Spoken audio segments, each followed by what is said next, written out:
Zulu King Goodwill Zwelithini has condemned the xenophobic attacks on immigrants in South Africa as vile and has called on his tribal subjects to stop the violence. He's also denied that he sparked the attacks by comments he made about foreigners earlier this month.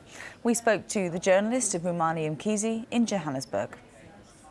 King Goodwill Zwelithini made a speech in Pongola in northern KZN where he called for foreign nationals to pack their bags and go.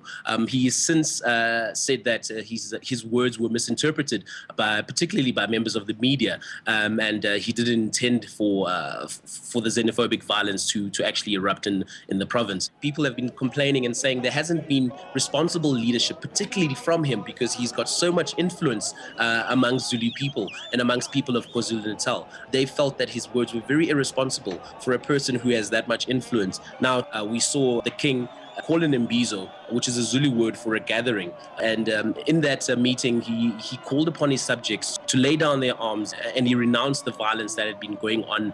That message was very important for him to make, because the king, in some regards, particularly in KwaZulu-Natal, is seen as being above politicians. So whatever he says, his subjects will actually will take heed of that. We've also seen incidences of xenophobic violence happen in Gauteng, particularly in Alexandria. And Alexandria has got a very large community of Zulu speakers. So we're still waiting to see if King Goodwill Zwelithini's message of peace will actually resonate within KwaZulu-Natal and within some of the townships in Gauteng.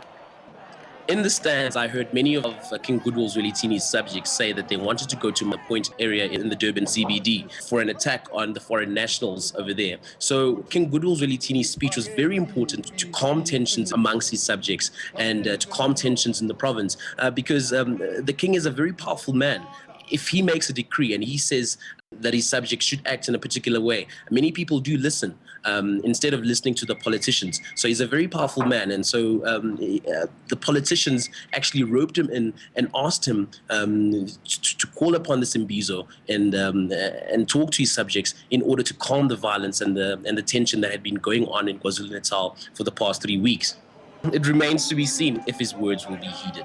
But from what I could see, his words were well received. Many of the people at the stadium, before the king made his speech, they were calling upon going on the attack. But after his speech, they lost that will to fight. They accepted what the king said and decided to go home peacefully, even though many of them were still not happy. A lot of people were mentioning very derogatory words against foreign nationals, saying that they will still catch them, they'll still,